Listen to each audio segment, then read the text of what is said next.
370 में जो चीज़ें थी उसमें तो रहा था जमीन का मसला के बाहर का कोई ज़मीन नहीं खरीद सकता। उसमें था कि बाहर का कोई आके जहां नौकरी नहीं कर सकता। उसमें ये भी था कि नौकरी बाहर का कोई नहीं कर सकता। जहां का कोई एमएलए बनेगा या एमएलए बनाने के लिए जो वोटर होगा वो लोकल होना चाहिए। ये हमारे मंशूर में है।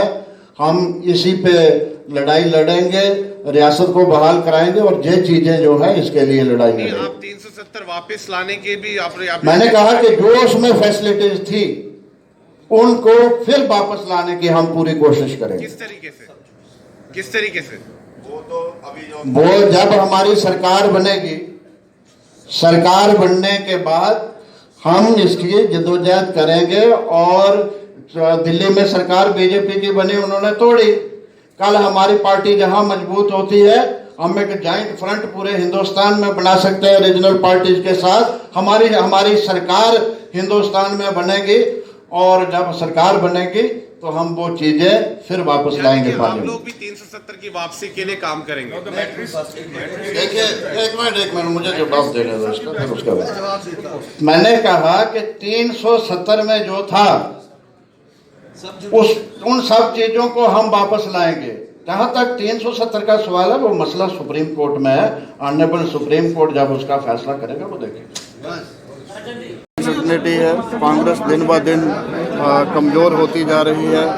आम जो पार्टी के कार्यकर्ता हैं उनकी सुनवाई नहीं है, ग्राउंड का कोई उनको मालूम नहीं है।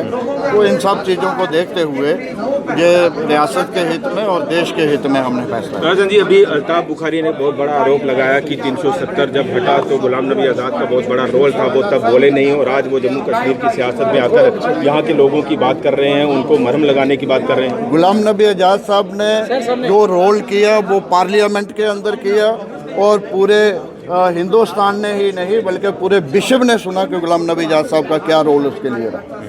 और बुखारी साहब के कहने पे कोई फर्क नहीं पड़ता। तो आपको लगता है उनको ज़्यादा खतरा हो गया कि अपनी पार्टी के जो तमाम नेता है वो अब नई पार्टी में जा रहे हैं? आज़ाद डर तो है सबको, डर तो सबको होता है और है। क्या भूमिका रहेगी जो नई पार्टी आज़ाद साहब बना रहे हैं? ओवरऑल आपको क्या लगता है कि जम्मू कश्मीर की राजनीति में ओवरऑल जो है वो क्या भूमिका रहेगी उस पार्टी की? देखिए, गुलाम नबी आज़ाद साहब ने अपने समय में रियासत जम्मू कश्मीर की डेवलपमेंट के लिए, यहाँ की बेहतरी बहबूदी के लिए जो काम किया है वो जम्मू हो वो कश्मीर हो सारे लोग जानते हैं। तो आगे जब वो आएंगे तो उससे भी अच्छा काम करने की कोशिश करेंगे, क्योंकि उस वक्त तो उनको बड़ा कम समय मिला था।